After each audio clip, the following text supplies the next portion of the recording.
le paysage du MotoGP a radicalement changé.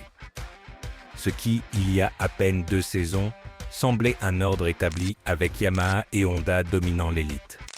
Ducati grandissant pas à pas et KTM, ce projet prometteur s'est transformé en un feuilleton de transferts explosifs, de trahison technologique et de motos qui volent à 360 km/h avec des ailes d'avion de chasse. Que diable se passe-t-il? Eh bien, le championnat du monde de motocyclisme est devenu le Far West sur roue, et tout cela se produit juste avant la plus grande réforme réglementaire depuis l'invention des pneus radio. Accrochez vos casques, car nous allons tout décortiquer. Si jamais tu as changé d'équipe au travail ou dans un jeu vidéo juste comme ça, écris-moi un seul mot, trahison. Comme ça vite. Et si tu veux savoir qui trahit qui dans ce cirque, tu sais, abonne-toi, parce que ça ne fait que commencer. Pour comprendre ce chaos, il faut remonter 3 ans en arrière. En 2021, le monde avait un sens. Quartararo rendait sa gloire à Yamaha, Bagnaia était une promesse sur le point d'exploser et Marquez restait une énigme après sa blessure, mais sous l'eau, quelque chose bouillonnait. Honda continuait de construire des motos uniquement pour l'octuple champion, rigides, agressives, ingouvernables pour les mortels. Quand Marc s'est blessé, Honda s'est retrouvé avec un engin impossible. Yamaha était bloqué par son manque de vitesse de pointe. Quartararo gagnait des courses en se défendant dans les lignes droites comme quelqu'un qui tient sous une averse avec un parapluie cassé. Pendant ce temps, Ducati est passé du vilain petit canard à un géant imparable. Rigidal Ligna n'est pas venu faire une belle moto, mais une moto imbattable. Il y est parvenu avec 2 inventions qui semblent normales aujourd'hui, mais il y a 5 ans, c'était presque de la triche. Mais le All Shot Up Device, qui abaisse la moto au départ pour éviter le wheeling, et le Ride Height Device, qui la maintient basse au freinage pour la stabiliser.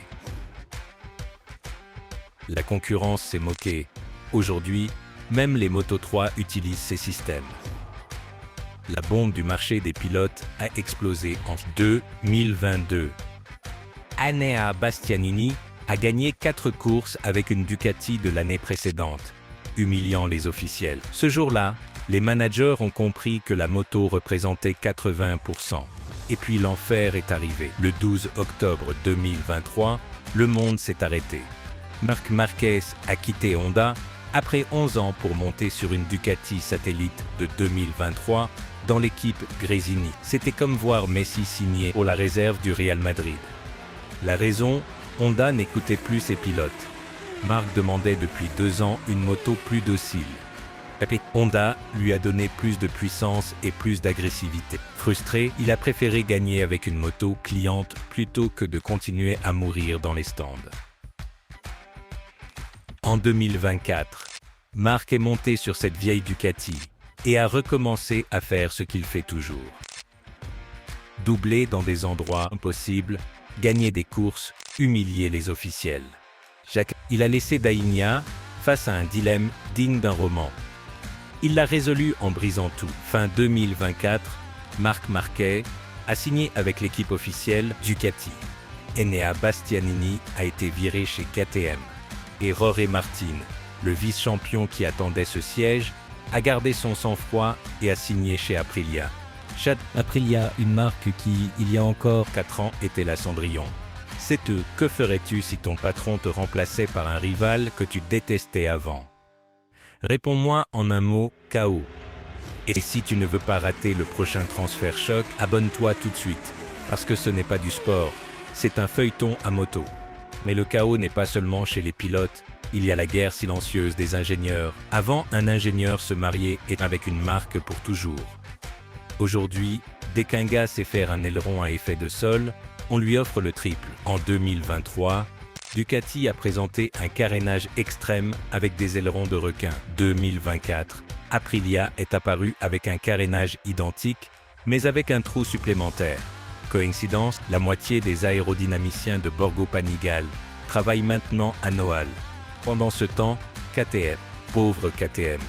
Ils ont misé sur des châssis en acier pendant que Ducati écrasait tout avec le carbone. En 2024, la KTM ne était compétitive entre les mains de Brad Binder, un fou capable de piloter une armoire. Pour y remédier, ils ont fait venir des ingénieurs de leur usine de motocross. Oui, vous avez bien entendu. Puis est arrivé l'effondrement financier de leur maison mère en 2025, qui a failli les exclure du championnat du monde.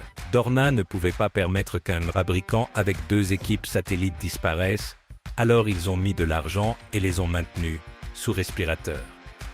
Et puis il y a le problème technique le plus grave. Les motos actuelles dépassent les 370 km/h et s'inclinent à 65 degrés. Ce sont des vaisseaux spatiaux, mais cette sophistication a créé un problème mortel, l'aérodynamique sale. Quand une moto en dépasse une autre, le pilote derrière reçoit une rafale d'air chaud qui lui enlève de l'appui sur la roue avant. Il ne peut pas freiner tard, il ne peut pas dépasser. Le résultat, ce sont des courses de procession. Les dépassements ont chuté de 40% depuis 2019. Les pilotes se plaignent. Maverick Viñales a dit « Fut Silverstone 2024 » où a gagné celui qui a le mieux géré l'aspiration, pas le plus courageux. Alors Dorna et la FIM ont dit stop. Ils ont annoncé la réforme de 2027, le plus grand changement depuis des décennies. La cylindrée passe de 0 cm3 à 850 cm3. Moins de puissance, moins besoin d'aérodynamique extrême. Les dispositifs de hauteur seront interdits, ni holey shot, ni rigide. La suspension redeviendra une suspension. L'aérodynamisme sera réduit à moitié, plus d'ailerons géants, ni de tunnels Venturi, et les shapeshifters seront interdits, des ailerons mobiles que certaines marques testaient déjà en secret. L'électronique sera également limitée et le réservoir de carburant sera réduit pour éviter les stratégies de gestion absurdes. L'objectif est clair, que les courses dépendent à nouveau du pilote, pas de l'ingénieur, que Yamaha puisse dépasser une Ducati sans que le pilote ait besoin d'une combinaison ignifuge. Que l'important redevienne celui qui freine le plus tard et qui a le plus de cran. Les pilotes vétérans demandent cela à corps et à cri depuis des années. Enfin, quelqu'un les a écoutés. Mais attention, cette réforme va aussi créer un autre séisme. Les marques qui dominent aujourd'hui, Ducati et Aprilia, pourraient s'effondrer si leur technologie n'est plus légale. En revanche, Yamaha et Honda ont une occasion en or. Ils bougent déjà, et Honda a recruté Romano Albesiano, le cerveau d'Aprilia, pour concevoir la moto 2027. Yamaha a signé une alliance technique avec Pramac, l'ancien satellite de Ducati. C'est le Far West. Et pendant ce temps, les pilotes vétérans font leurs calculs. Marc Marquez aura 34 ans en 2027. Bagnaia, 30. Tous deux ont vécu avec des aides électroniques et une aérodynamique extrême.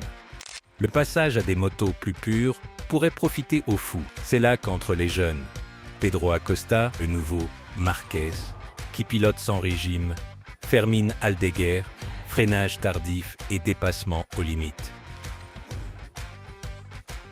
Et la rumeur de Toprak Ravgatlioglu, le Turc des superbikes, qui freine avec l'arrière et pourrait sauter le pas en 2027.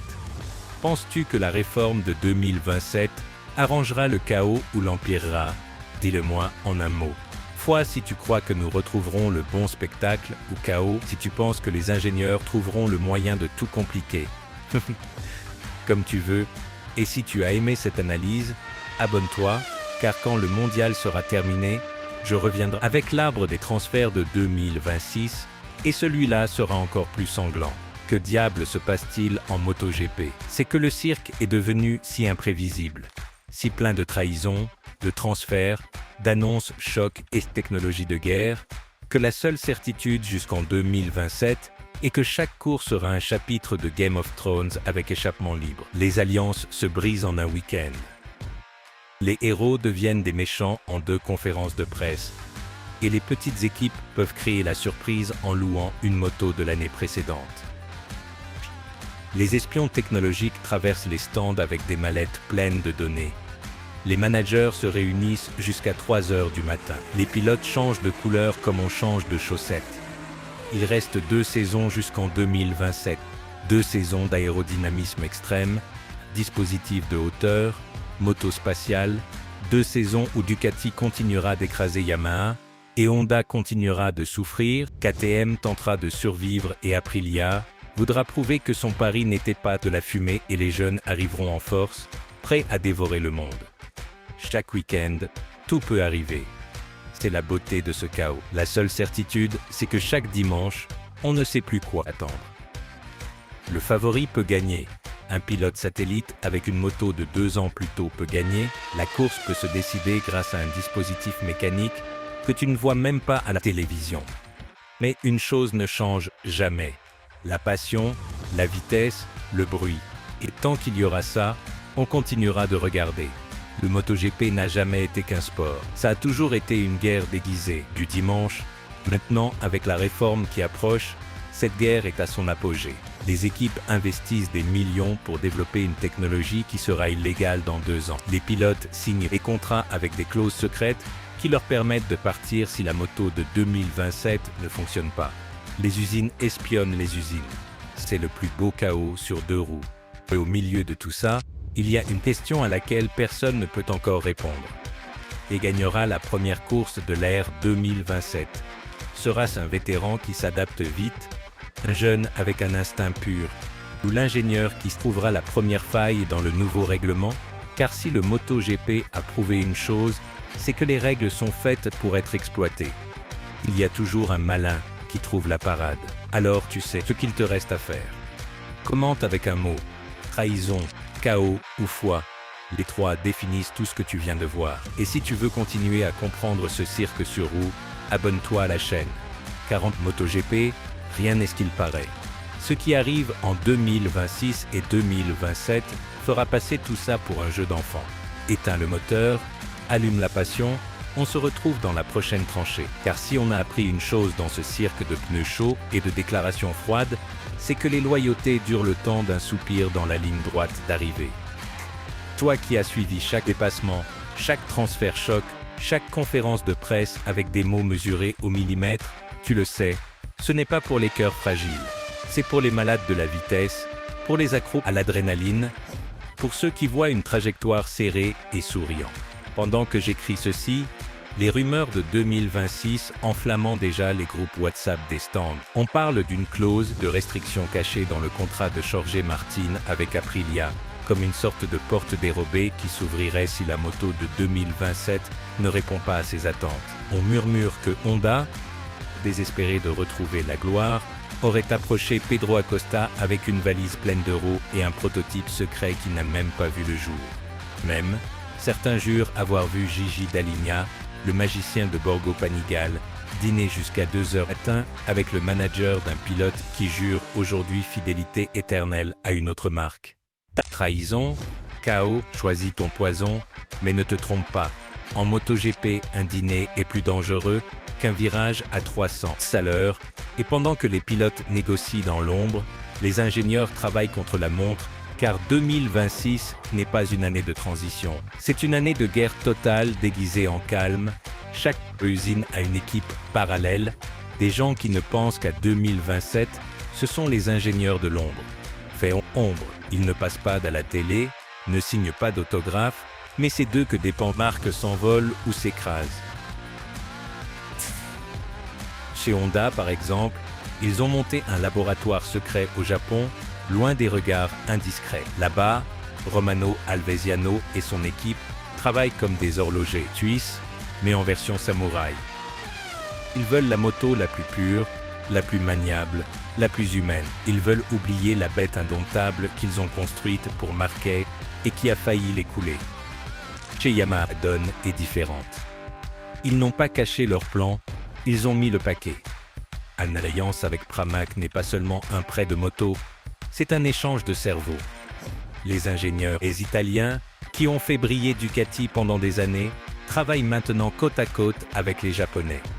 Dans les couloirs d'Iwata, un autre air souffle déjà. Ce n'est plus la résignation de Quartararo encaissant les coups dans les lignes droites, c'est la fureur contenue de celui qui sait qu'en 2027, les règles changent et le jeu est relancé. Aprilia, de son côté, ne se fie même pas à son ombre. Ils ont blindé leur meilleur aérodynamicien avec des contrats qui ressemblent à des romans d'espionnage. Si quelqu'un veut en débaucher un des leurs, il devra payer une fortune et attendre 2 ans. Mais le marché est le marché. Et dans le monde du sport automobile, comme dans la jungle, il y a toujours quelqu'un qui offre plus. Bref, les frontières entre les marques sont de plus en plus floues. Un jour tu es chez Ducati, le lendemain tu travailles pour KTM, et le surlendemain, si tu ne fais pas attention, tu pars en Chine développer une moto électrique. C'est la vie. Et pendant ce temps, qu'en est-il des pilotes?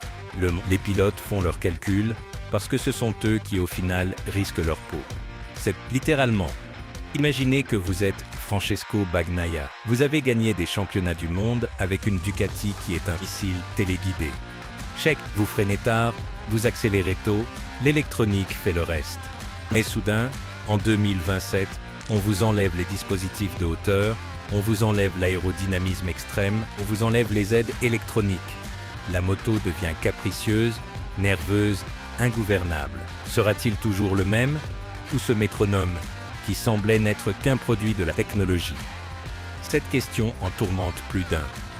Et puis il y a Marc Marquez, l'octuple champion, l'extraterrestre, celui qui est revenu de la mort sportive pour s'imposer face à l'ennemi.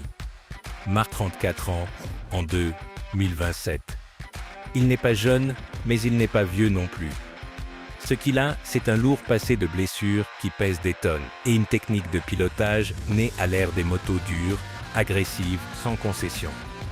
Quand Marc gagnait ses premiers championnats du monde, il n'y avait pas de hold shot, pas de right height, pas d'aileron qui semble sorti d'un chasseur. Il y avait des poignées en titane et un derrière d'acier pour supporter les secousses. C'est pourquoi beaucoup misent sur lui. Parce que si quelqu'un sait ce que c'est de dompter une bête sans filet, c'est bien Marc Marquez. Mais attention, les jeunes arrivent en force. Pedro Acosta aura 23 ans en 2027. C'est la nouvelle promesse, l'enfant qui sourit en même temps qu'il dépasse là où personne n'ose. Certains disent qu'il rappelle le jeune Marquez, d'autres pensent qu'il est même plus intelligent. Acosta ne va pas seulement vite, il lit la course, l'étudie, la décortique. Et il a un avantage. Il ne sait pas ce que c'est de piloter avec la peur. Pour lui, la réforme de 2027 n'est pas une menace, c'est une opportunité. Moins de technologie signifie plus de talent pur. Et du talent pur, Pedro Acosta en a à revendre. Et puis il y a l'autre, Fermín Aldeguer, le Murcien qui freine si tard qu'il semble vouloir percuter le mur. Fermín est de cette école ancienne, de ceux qui croient que l'essence est faite pour être brûlée, et les freins pour être punis. Dans un monde de pilotes calculateurs, Aldeguer est un artiste du chaos. Et le chaos, en moto pure, trouve toujours sa récompense. Ah, et n'oublions pas la rumeur qui fait le plus de bruit. Toprak Razgatlioglu, turc, qui a rendu fou Jonathan Rea en superbike. Celui qui se jette avec sa moto comme si elle était une extension de son corps, celui qui freine de l'arrière et tourne avec le coude frôlant asphalte. Toprak dit depuis des années qu'il veut tenter le MotoGP, mais il exigeait toujours la moto adéquate. Quand Ducati lui a offert un guidon satellite en 2025, il a dit non. Il a préféré rester en superbike et continuer à gagner. Mais l'argent de 2027, la promesse d'une moto sans aide, d'un championnat plus humain, cela dit-on, lui a fait changer d'avis. Certains affirment qu'il y a déjà un préaccord avec KTM ou Aprilia. D'autres parlent de Yamaha. Personne ne sait rien avec certitude. Et cette incertitude, ce brouillard de guerre, c'est précisément ce qui rend le cirque si addictif. Car tout ne sera pas que pilote et moto. Il y a aussi la guerre sourde des télévisions, des sponsors, des calendriers impossibles. Dorna veut plus de courses, plus d'argent, plus de spectacles. Les pilotes se plaignent qu'il y a trop de grands prix, que le corps ne tient plus le coup, que la famille en souffre. Les médecins du championnat préviennent, l'épuisement mental et physique est insoutenable. Mais l'argent commande. Et tant qu'il y aura de l'argent à dépenser, il y aura un promoteur prêt à allumer les lumières du circuit. Et puis, il y a les nouveaux circuits. Des pays qui n'avaient jamais vu une poteau de près paient maintenant pour avoir un asphalte brillant sous le soleil. Pays Indonésie, Inde, Kazakhstan, lieux exotiques où les fans font la fête et le bruit des moteurs se met au tambour et au chant.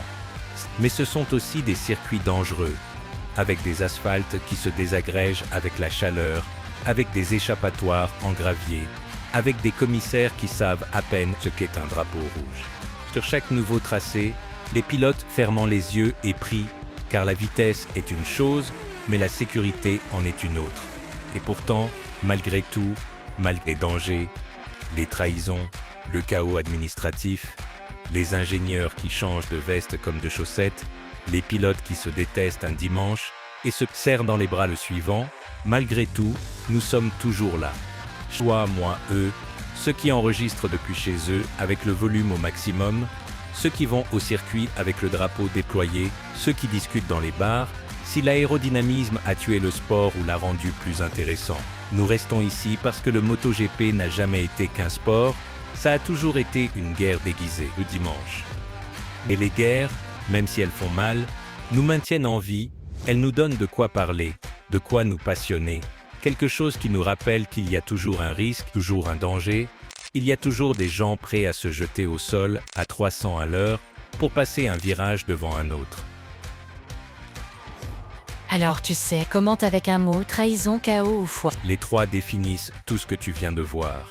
Trahison pour ceux qui ont changé de camp sans regarder en arrière, chaos pour le tourbillon de transferts, de règlements et de technologies que nous ne comprenons pas entièrement. Foi, parce que malgré tout, nous croyons qu'en 2027, le spectacle sera meilleur, plus pur, plus humain. Et si tu veux continuer à comprendre ce cirque sur roue, abonne-toi à la chaîne, active la clochette, car ça ne fait que commencer. Ce qui arrive dans les prochains mois, les transferts de dernière minute, les fuites des stands, les rumeurs de dernière minute feront que tout ce que tu as vu jusqu'à présent ressemblera à un conte pour enfants, avec une fin heureuse. Prépare-toi car 2026 sera une année de pieux mensonges et de demi-vérités, et 2027, l'année du changement, pourrait être la plus sanglante de toutes. Mais attention, ne t'inquiète pas, le sang en MotoGP est toujours de l'essence. Éteins le moteur, allume la passion. On se voit à la prochaine tranchée.